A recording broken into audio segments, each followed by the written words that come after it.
নমস্কার বন্ধুরা, শর্মা রান্নাঘরে সকলকে স্বাগতম।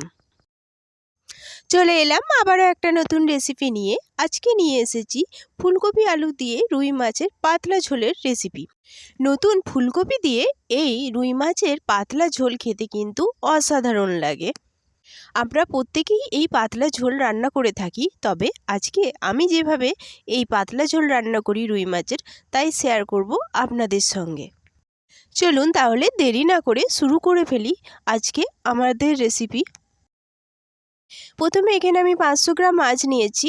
মাছটাকে আগে থেকেই আমি লবণ হলুদ মাখিয়ে রেখেছি, আর এটা লেজ পিস সমস্ত রকমই আছে। এরপর আমি ফুলকপি আর আলু ডুমো ডুমো করে কেটে নিয়েছি। কেটে ভালো করে ধুয়ে নিয়েছি। ফুলকপিটা আমি গরম জলে ধুয়ে নিয়েছি ভালো করে। এরপর ওভেনে একটা কড়াই বসিয়ে কড়াইটা ভালো করে গরম করে নিয়েছি। এর মধ্যে দিয়ে দিচ্ছি কিছুটা সর্ষের তেল।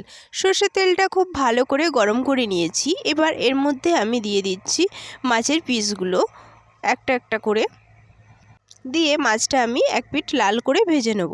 আমার মাছের এক পিঠটা লাল করে ভাজা হয়ে গেছে। এবার এটাকে উল্টে দিচ্ছি, দিয়ে অপর পিঠও আমি লাল করে ভেজে নেব।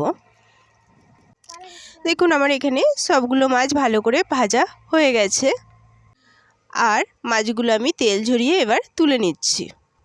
সবগুলো মাছ তুলে নিয়ে ওই তেলেতেই বাকি মাছগুলো আমি ভেজে নিচ্ছি লাল লাল করে। এখানে কিন্তু আমার মাছের সাইজটা খুব একটা বড় নয়, ছোট সাইজের একটা মাছ। সবগুলো মাছ ভাজা হয়ে গেছে, তুলে নিয়েছি। এবার এই তেলেতেই আমি দিয়ে দেব কেটে রাখা আলুগুলো।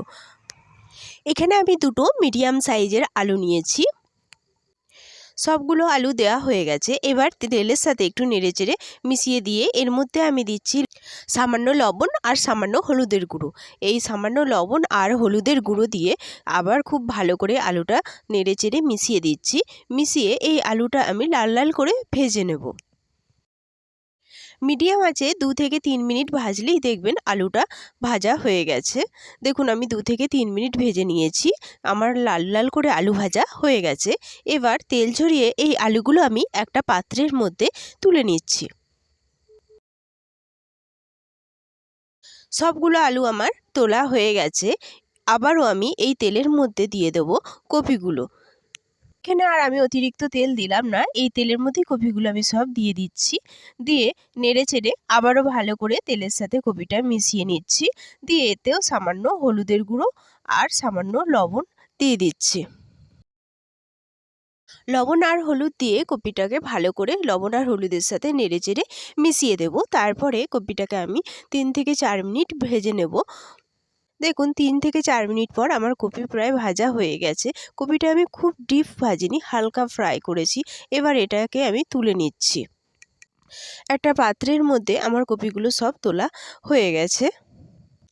এবার কড়াইয়ের মধ্যে আরও কিছুটা সর্ষের তেল আমি দিয়ে দিচ্ছি।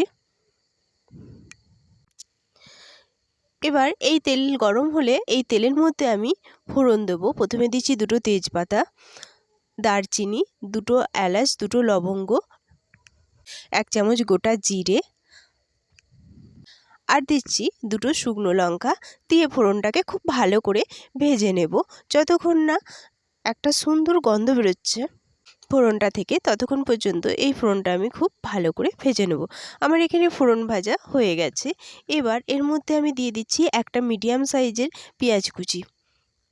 পেঁয়াজ দিয়ে এই পেঁয়াজটাকে আমি নেড়েচেড়ে খুব ভালো করে ভেজে নেব। ব্রাউন করে পেঁয়াজটা আমি ভেজে নেব। এই পেঁয়াজ ভাজা হতে হতেই আমি একটা মশলার পেস্ট তৈরি করে নিই।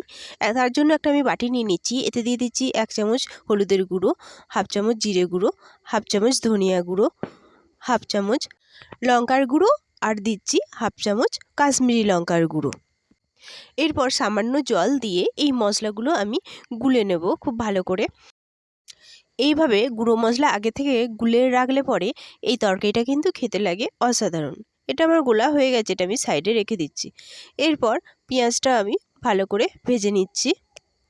এখানে আমার পেঁয়াজ ভাজা হয়ে গেছে। এবার এর মধ্যে আমি দিচ্ছি আদা রসুন বাটা 1 চামচ, দিয়ে এটাকে খুব ভালো করে ভেজে নিচ্ছি 1 মিনিট মতো, আদা রসুনের কাঁচা গন্ধটা চলে যাওয়া পর্যন্ত।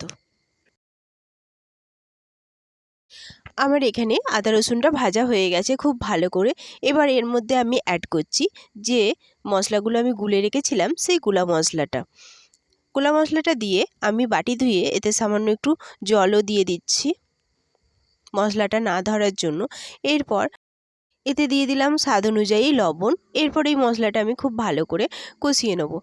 তার আগে এর মধ্যে আমি দিয়ে দিচ্ছি একটা মিডিয়াম সাইজের টমেটো। টমেটো দিয়ে এই মশলাটা আমি খুব ভালো করে কষাবো যতক্ষণ না এই মশলা থেকে তেল ছেড়ে দেয় আর মশলার সমস্ত কাঁচা গন্ধ কেটে যায়।